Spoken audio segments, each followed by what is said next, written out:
Oh no, don't do. Oh, that's fine. It doesn't matter. Okay. Hi guys, and welcome to our Ohio Open Doors for the Follett House Museum. My name's Jeremy. I'm the Museum Services Manager, and we're going to be talking a little bit about the history of the house, and we're going to get a chance to learn some of the secrets of the house and storage, learn about the collection, learn about how we care for it, how items are brought into the collection, so on and so forth. So it's going to be a really fun, kind of different tour of the Follett House. If you have any questions while we're going, comment on the video. We'll try to answer them as they come along, and we'll do our best. And if you're watching this not live, because this will be posted on YouTube and stay on our Facebook page afterwards, if you have questions, leave comments. We watch the videos, and we are always happy to answer any questions that you have while we are, even after the video is over. So welcome to the Follett House Museum. Let me tell you a little bit about the house and how it became part of the library. So we think the Follett House was built sometime around 1837. We're not exactly sure when. The tax records for that time period are gone. We know the house was not built in 1834, the last year we were part of Huron County. 1835 was when Huron and Erie counties split and actually became two separate counties. And we know by 1840 that the house is built here just by the tax records. So our best guess is the house was built in 1837 by Mr. Oran Follett, who we'll get to see a portrait of in a little bit. So the house stayed with Mr. Follett until his death in the late 1890s. After he died, they tore down an addition to the house. So out the bay window, for those of you who have been here before, there was actually a dining room attached and a summer kitchen attached to that. That's what the house used to look like. After Mr. Follett died, unfortunately, his son decided to tear down the dining room and summer kitchen because they were a separate parcel of land, so they sold that along with the house. The house stayed in private hands for many years until it was bought by the Sandusky City Schools. Sandusky City Schools used this building as a nursing school for a while. Then it became a home ec building, which there are still people around who might even be watching this who remember taking their home ec classes in the Follett House. From there, the house was acquired by the Follett House Society. They wanted to preserve this house as because it's an important house in the history of Sandusky. And that was in 1974. That same year, they offered the Sandusky Library the ability to use this house as a museum. The Follett House Society held on to the house until 1976, 1980. I'm still a little confused even after researching it when it officially changed hands. They announced that it was going to be given to the Sandusky Library in 1976. So since then on, this building has been run as the local history museum for the Sandusky Library, which many of you know. But what many of you might not know is this is where we store a large variety of our three-dimensional artifacts. So some of you who may have watched our Ohio Open Doors program yesterday got to see the tour of the archive, which is located in the basement of the library. And generally what's kept there are paper artifacts and photographs, along with some other like postcards. We showed glass negatives. We do have negatives of film, things like that are kept in the archives. And that makes up a large majority of percentage of our collection. The Follett House is where we store most of the what I'll call like three-dimensional artifacts, like everything you see in this room where you see dresses, shoes, pieces that are important in Sandusky history. You know, that's what's kept in this house. So we're going to get a chance to kind of peer into some of our storage rooms and get a feel for what is kept in the Follett House. And just so you guys have kind of an idea of the scale, according to our records, we have a little bit over 5,500 artifacts located in the Follett House.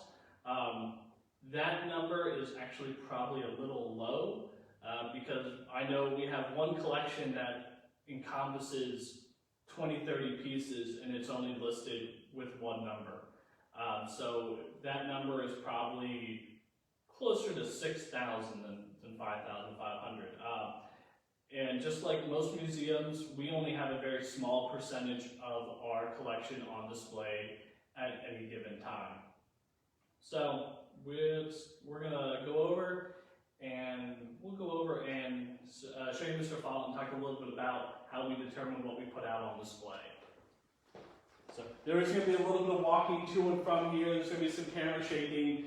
For those of you who've been to the Follett House, you know it's not a small house, and you know that we could double as a museum of stairs because we have so many flights of stairs in the house. So this was, we know, is Mr. Follett's study. You can see the portrait above the fireplace is Mr. Rand Follett, the person who built this house. President of the Lake Erie Niagara Railroad, very active in the Department of Education in town, publisher, best known for being the publisher of the Lincoln-Douglas debates. So this is his house. We do have some artifacts that did belong to Mr. Follett, not many. We have, I think, 4 or 5 in the house, not a lot. The portrait is one. These chairs over here are another. And part of our job, or part of my job, is we need to put out artifacts that are going to help teach people about Erie County, about Mr. Follett, and our history here. So we kind of have to go into our collection of, say, almost 6,000 artifacts and decide what to get put on display. So sometimes we do have exhibits that rotate, and sometimes we pull items out for special events. So the largest artifact in this room is the giant map. Move the chair. So some of you who have been in the Follett House in the last couple of years, you may recognize this. So this was a map of World War I that was kept at the Commercial National Bank here in Sandusky. And it was updated daily with the position of the Western Front. Can't really see it on the camera, but if you were here in person, you could actually see the holes in the map where they put pins with flags to represent who was where. And when the war was over, they painted the flags on. So, of course, November 1918 was November 1918 was the 100th anniversary of the end of World War I. And we wanted to do something to commemorate that. Some of you may remember we had a temporary exhibit in the library with artifacts from World War I in it. That is something we do, is we will put temporary exhibits in the library because more people will see that there than they would at the museum. So we've had that one. We've had one on African Americans of early Sandusky. We've planned some other ones. Right now we have the window exhibit up to celebrate the 100th anniversary of women's suffrage. So if you haven't, stop by the library and see that. It's located in the windows across from the drop box.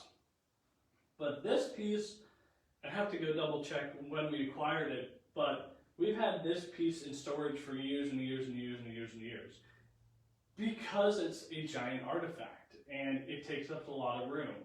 And once we got it out, which involved several people and trying to figure out how you get a giant map that's located in the basement of this building upstairs successfully, which wasn't easy. Once we got it up here and in place, and it's a wonderful artifact and we can talk about it, we have to decide if it's worth putting back in storage. Is it something that people will still find interesting? Is it something we can still teach? And is it worth the space that it would take up in storage if it's worth it to put back? So kind of debating all of that, we decided to keep it out, at least for now. And actually it adds to the history of the room a little bit because where we have the map now, it's hard to see, but there's a window behind it. We have a picture of this room that shows the way Mr. Follett kept his office, and he actually had a bookcase blocking this window. So it actually ties in with with the history of this room as well, that it brings it back a little bit closer to what it would look like when Mr. Follett was living here. So that's one of my big jobs, along with consultation with our director, of course, and our special collections librarian, is deciding what artifacts should be out and displayed. And some things are always going to be out. Like over here, I don't want to turn the case on because it's very loud. We have one of the copies of the original map of Sandusky, the original layout of the town. Once again, this was something that Ron talked about yesterday in our behind-the-scenes tour of the archives. And this artifact's important for two reasons. One, of course, it shows the original layout of Sandusky, so a very important part of Sandusky history, but it's also a very important part of history of the Sandusky Library. This is the first artifact that was ever collected by the library. The library has actually been collecting artifacts since the building was built in 1901. The room that's now the Froman Room, that was the original museum that the library ran, and it wasn't until 1974 when they were able to move items to this building that they were able to really show off more of the collection and kind of show it off. So there are going to be permanent exhibits that I would never even think about changing because they have such an important link to Sandusky history. We'll just take a peek in here quick. And it's a little messy, I apologize. This is our museum office. Our main office is located over in the library. The library is where I spend a majority of my time, that I can plan exhibits and work on projects and such. But this is our office over here in the building that we do use when we are putting together exhibits, or if I'm planning my Follett House Fridays, or getting ready for our Ohio behind the scenes tour today. So it gives us a chance to kind of look in and space to work over here that it won't disrupt the rest of the museum. So we're actually going to cut through the office and go to the next room.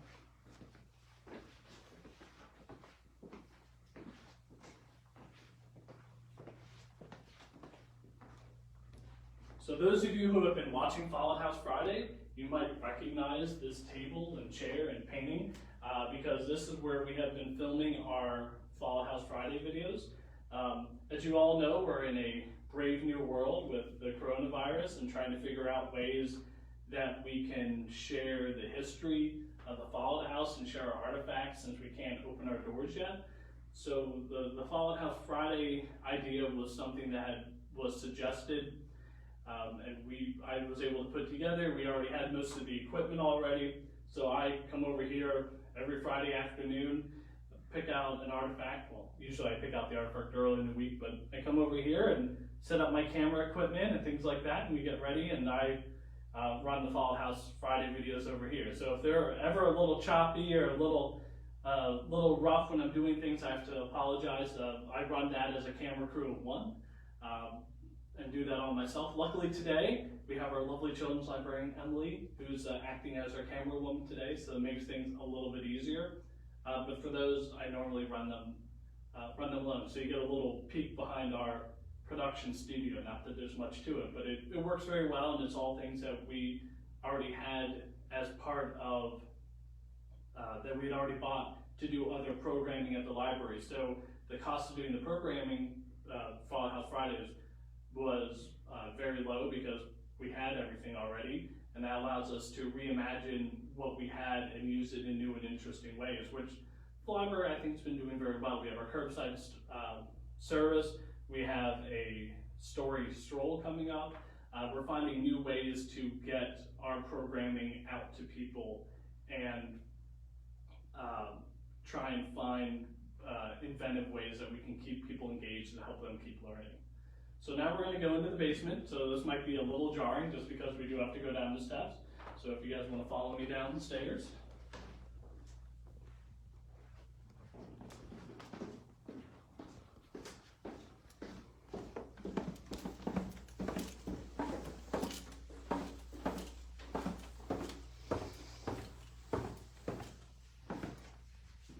Like I said, I have to apologize again. We're at our, as those of you who've been in the Follett House know we could double as a stair museum because we do have so many floors. So those of you who have been here, you've probably walked by this plain white door several times, and maybe you've never even noticed it, and maybe you've wondered what's in it. So this is the first storage room we're going to go in.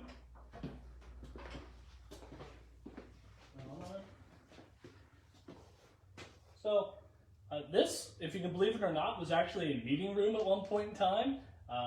They actually had the piano in here. Of course, all the shelving and all the artifacts were in here, but this was a meeting room, but we've converted it into a storage room. We have 4 or 5 storage rooms that this one, that one. Well, 5 storage rooms we'll look at today. So this is the first one. But it's a really good time to talk about how we get artifacts and how artifacts are taken in and why we choose certain artifacts. So for a long time, the idea behind museums, going back, let's say, to 1901 when the library was first started, was if it was old and it was cool, it was part of the museum. And that was before there was really any rhyme or reason to how artifacts were collected. Didn't have to have anything to do with Sandusky or anything at all. It could just be if it's old and cool, now it's part of the collection. So we have a lot of artifacts that, not a lot, but we have a chunk of artifacts that have nothing to do with Sandusky and not even anything to do with people who have ever lived in Sandusky. As time's gone on, we've changed that policy. Now if someone wants to donate something to the library, they contact myself or Ron Davidson and say, hey, I have an artifact I'd like to donate to the library. This is what it is. So we talk to them and we get as much information we can about the artifact. We like pictures if we can get it. And then the artifact is taken to a collection advisory committee, which is made up of myself, Ron Davidson, 2 board members, and our executive director, Molly Carver. And we look at an artifact and we decide, does it connect to our mission? And our mission is about educating people about the history of Sandusky, the businesses and people who lived in Sandusky and Erie County. And that's our kind of overarching criteria. And the reason there's so many people on the board is, as many of you may know, I'm not a native Sanduskyan. I've moved out here to work here and it's been wonderful and I love it, but I don't know the history as well as people who have lived in this town for many years and have studied it much longer than I do. So the ability to have a committee allows us to have a variety of people who have a good background in the history of Sandusky and Erie County, who may know that this artifact connects to this area more, and I didn't know that, so it allows us to make a decision. Once an artifact is accepted, we have to do a little bit of paperwork, and then the artifact enters into our collection. Part of the problem is, the Follett House isn't expanding, we only have so much room. And that's where you have to be really careful about what we accept because we want to make sure we don't add items we don't need. And then there is the process of getting rid of artifacts that don't connect to our collection or our mission. So I'm going to kind of slither through the boxes here because I wasn't able to get it out.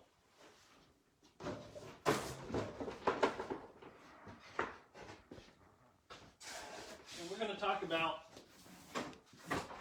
this box, or more importantly, what's in there. The box looks really cool. It is not from Sandusky, has nothing to do with Sandusky. This actually contains 1/2 of a suit of Japanese armor. Why does the library have Japanese armor, you ask? Because before we had a plan on how we would collect things here at the library, they took anything that was old and cool. Well, I'll admit it, Japanese armor is old, and it's really cool. But does it have anything to do with Sandusky? No. Does it have anything to do with anyone from Sandusky? Not that I can find, except that someone from Sandusky bought it in Japan and eventually gave it to us. It's really neat, but it takes up a lot of shelf space. So this would be an item that we would talk about deaccessioning or getting rid of from our collection. The way deaccessioning works is basically the reverse process of accessioning or getting donations. Is I take an item to our collection advisory committee and say, I would like to get rid of this item. We talk about it, the decision is made, and if we choose to deaccession it, get rid of it, there are several ways that an artifact will be gotten rid of. There's a hierarchy where first we try and locate the family who donated the piece, and we try and give the artifact back to them. If the family can't be found or doesn't exist or isn't in the area, then we can donate this to another museum that actually would want it and would want to add it to their collection and would use something. There's a third option which we've never considered, never used to my knowledge, which is you could technically sell the item and put the money back into the library. But like I said, that's not, our goal is to do one of the first two options, to rehome it to the people who donated it or to their descendants, or give it to another museum who could use it. There's a third option of where we destroy an artifact. Destroying artifacts is only really used when you get something that is completely falling apart, is infested with mold to an area that it can't be saved, it can't be salvaged. It's for items that are basically too far gone anyway. And the reason you have to destroy them and not just put them in the trash is I have to sign a document, which is basically a legal record saying that whatever artifact is destroyed is actually destroyed, so it can't end up somewhere else. So we do have to go through and destroy it. But like I said, destruction of an artifact is only saved for something that can't be salvaged and is too far gone as it is. So I'm going to sneak back out, and we're going to go into the room behind us, though. And I'll try not to fall on live Facebook, because that would be bad. Though it would make for great video.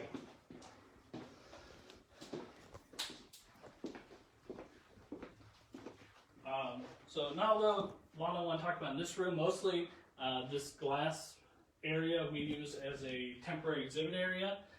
Right now we have our women's suffrage exhibit up. This has been up here since 1919, because 1919 was the 100th anniversary of Ohio passing the 19th Amendment. Before this exhibit, we had an exhibit on the dedication of Perry's Victories Monument out there, because of course 2013 would have been the 100th anniversary of that. We are working on plans to put another temporary exhibit up here in the future, and it's just a really nice space to be able to highlight artifacts and events in Sandusky and Erie County history, and be able to put up, like we have reproductions of newspapers, we have pictures, we have text, and kind of do a more typical museum style exhibit here. So we'll head over in the other room.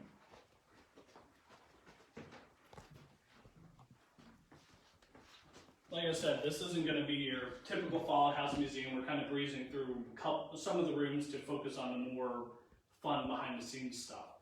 But I do want to, for a minute, because I really like it, just kind of show my favorite artifact, because I'll show it to anyone that I can.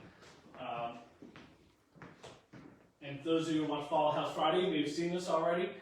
This is our fruit drop frame. It's basically a Swedish fish maker. This candy fish maker was used in Sandusky in the late 1800s into the early 1900s. So it is a piece of Sandusky history.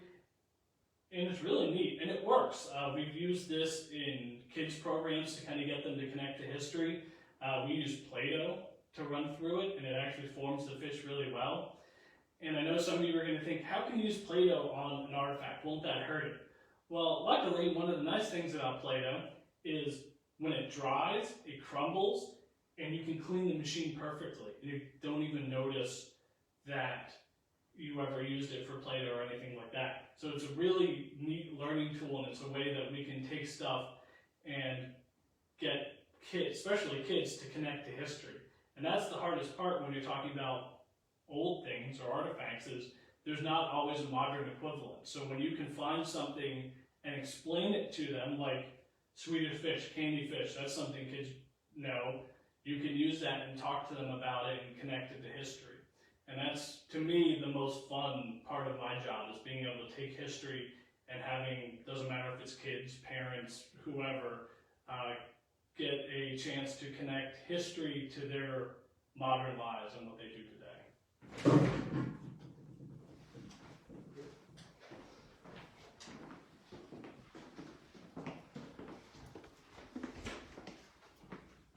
So I'm going to sneak into another storage room here. Oh, one of my light bulbs is out. Yeah. So it's kind of a tight fit. So this is another one of our storage rooms. Sorry it's so dark. I didn't notice my light burned out on me. But as you can see, not a lot of excess room. You can see that we have the problem of running out of storage. We have things hanging on the wall to help conserve space and to help conserve the artifacts. And that's another part I want to talk about, is once we accept an artifact, besides our responsibility of now it's keeping safe a part of history, is we want to make sure that artifact stays safe for years and years and years to come.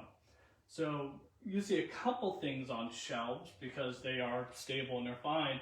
But if you notice the other room and in this room, we have boxes. I don't even know what's in this box. So in those boxes are artifacts. So we will use foam to keep the artifacts from getting together and damaging each other. The boxes are acid-free. Acid is one of the worst things that you can have for artifacts, along with oil. You may have noticed when I was touching the artifacts in the other room, I had my gloves on to keep my hands from damaging any of the artifacts. And that's a big part of our job, is to figure out how do we preserve and keep artifacts. And it's a science that's changing. So as we go forward in history, we're getting more and more pieces of plastic. And plastic is really hard to conserve. So there's continuous research going on, and we have to keep reading about it, about how to preserve items that are made of plastic, because it's history, and we've had plastic around since the 1940s. It's been mass produced, and a lot of stuff we use today is made of plastic, and it's important. So we have to find ways to preserve those artifacts and keep them from getting ruined. So we're going to actually, it's going to take a second, we're going to go up 2 more flights of stairs, and we're going to go up to what was the Follett's main bedroom.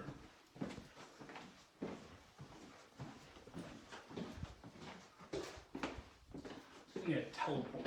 Wouldn't that be? That's what we really need for the museum, to be able to get from place to place quickly. Kind of like the Star Trek style.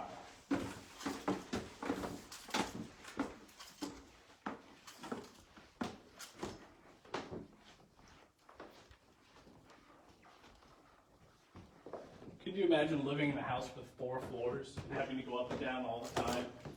I get tired just working here after a day. I couldn't imagine living here.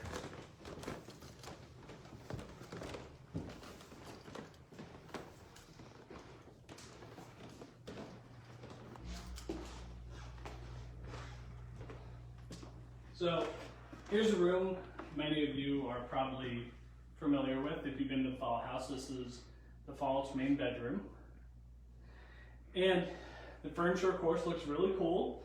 We have all these chests of drawers and things. It really fits the bedroom theme well. But besides fitting the bedroom theme well, it does another purpose for us. It acts as storage.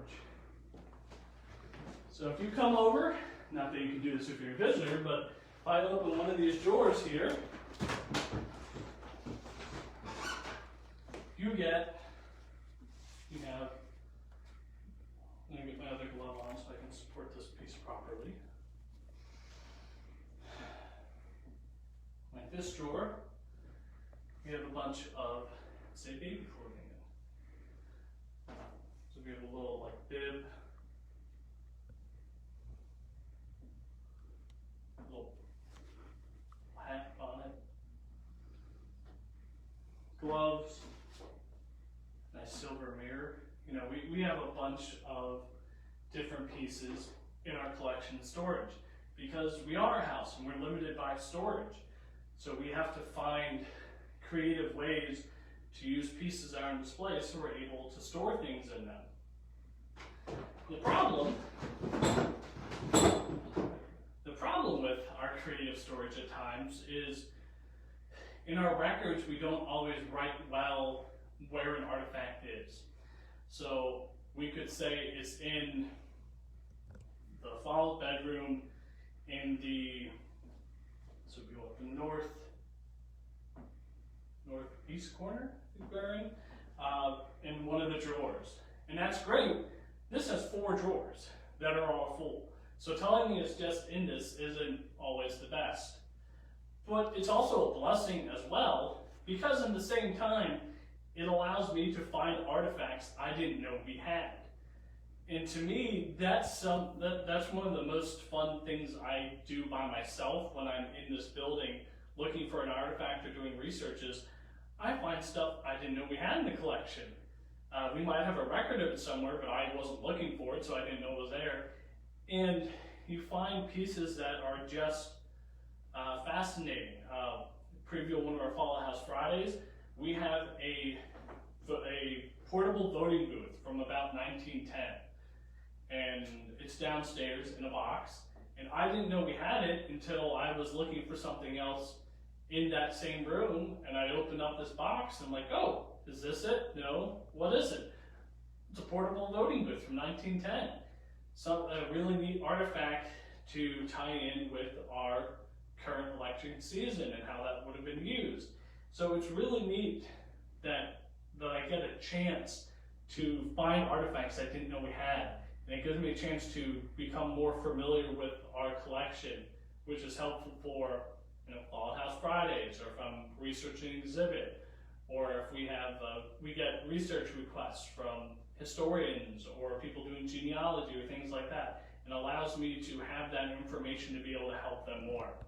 So it makes, like I said, not always knowing exactly where an item is frustrating, just like if you're looking for something at home and you have a general idea where it is. It's frustrating when you can't put your hands on what you need directly, but it's also a blessing in a way that I get to find out other really neat artifacts in the museum and and learn about them and be able to expand my knowledge of Sandusky history and give me a chance to be able to use those artifacts in new and interesting ways. So we're going to head on over to the next storage closet. I know what I'm talking about first. So we're going to talk about this. This is another one of my favorite artifacts in our collection.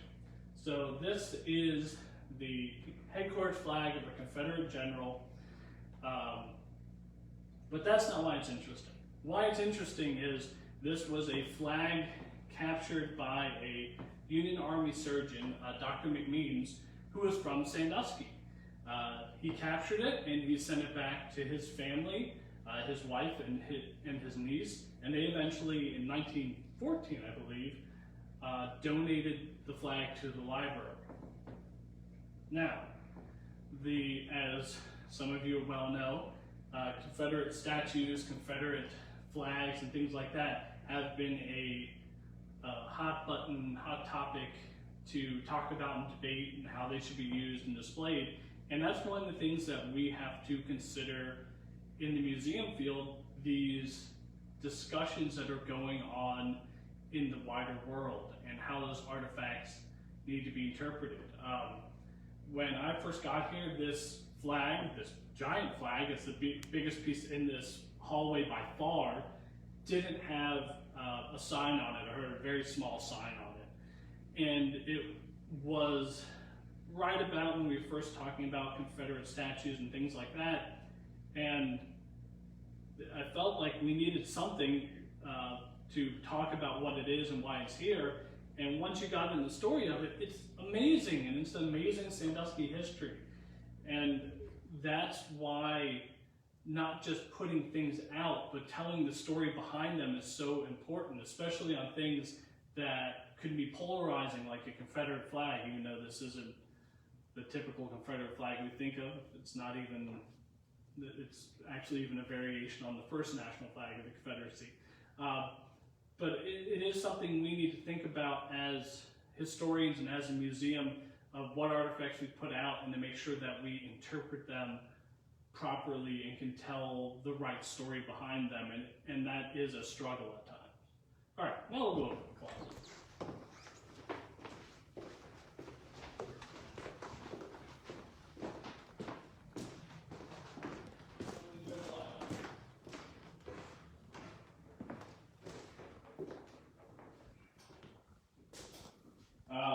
So this is another one of our storage closets. There's not too much I want to talk about, except, so I talked a little bit about preserving artifacts, and how artifacts should be preserved has of course changed over time, as much as museums have. And every once in a while I come across something that makes my head shake, that I worry about, that I go, I can't believe anyone thought that was a good idea. So I'm going to pull an artifact down to kind of show you an example of that.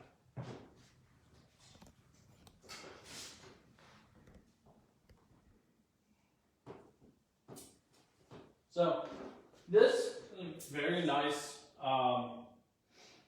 sword, decorative. I don't remember. I think it's tied in with the Masons, if I remember. But that's not why I pulled this piece down. And the problem is, and I'll kind of have to hold it closer for you to see. On here, you see there's written in permanent marker a number. I think it's 5141. So 5141 is the artifact number for the sword. This was back in 1991. So we're still 29 years ago. So this artifact's been in the collection 29 years. So even back then, you can see that the person who was in charge of the collection was doing things you probably shouldn't do, like writing in artifacts in permanent marker. And that is one of the challenges, is when you find things like that, you have to balance, are you going to do more harm than good if you try and fix it?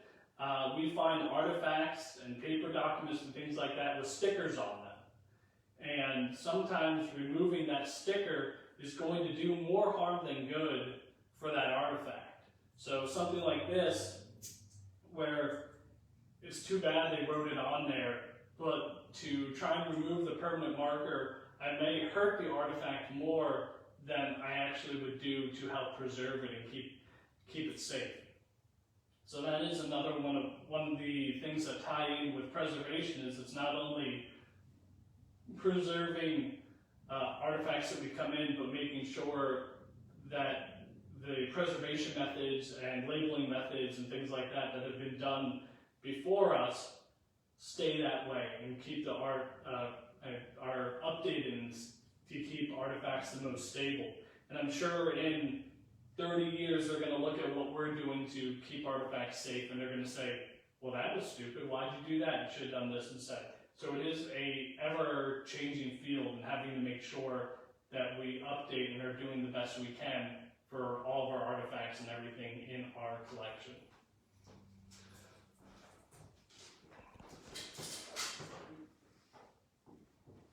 All right, we'll head on over to the bottom of the stairs, one of our other storage rooms.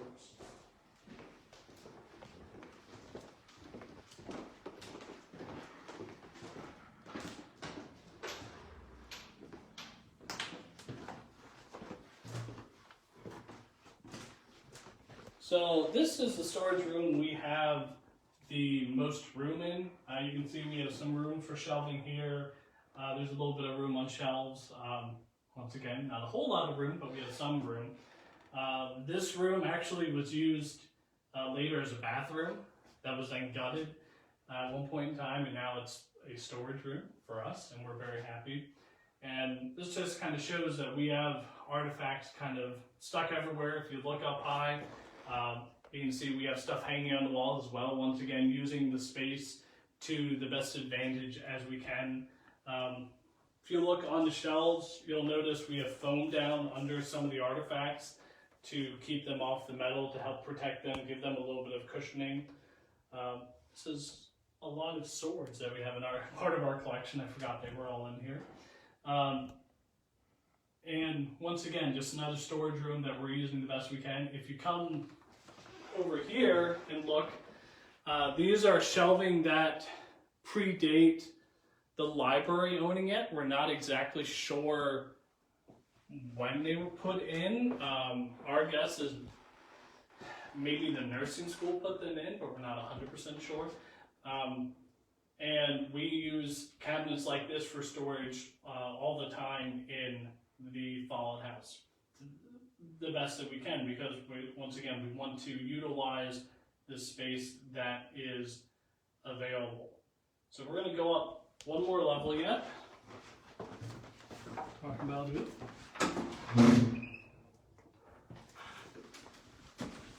Like I said, lots of stairs.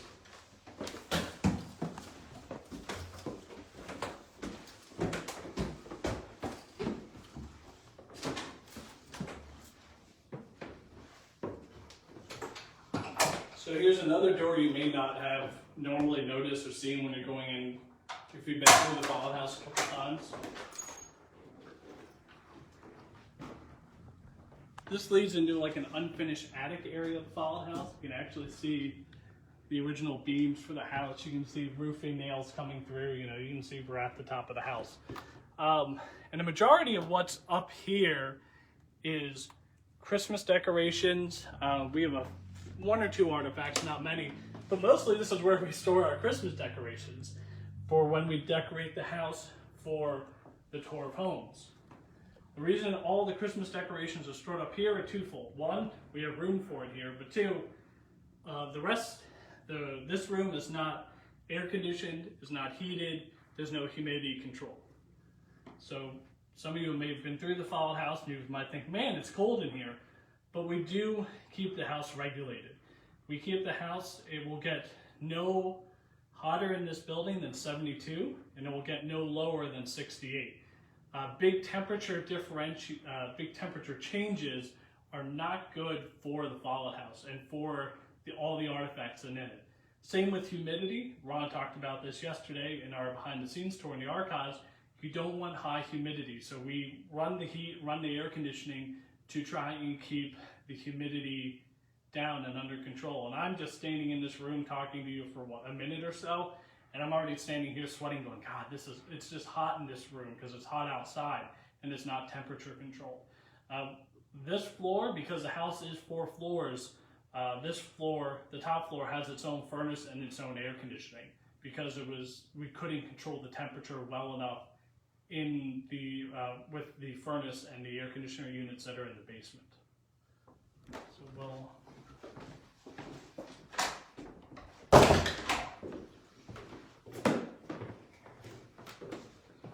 going to go in to this room.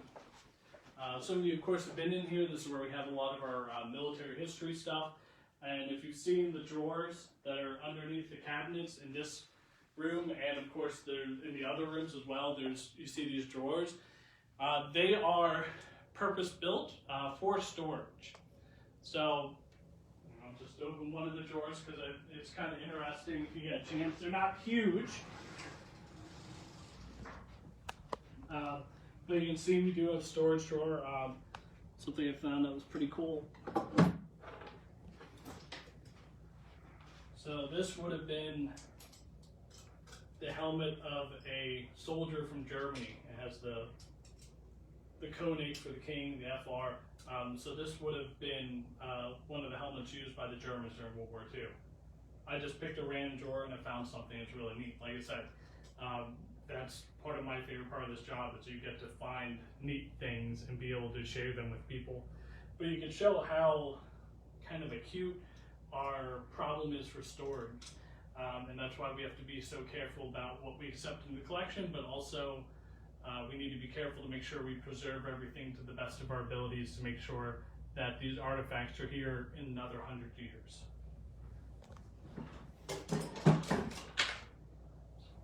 So we're going to go up and we're going to finish with probably the best view of from the Follett House up onto the Widow's Walk.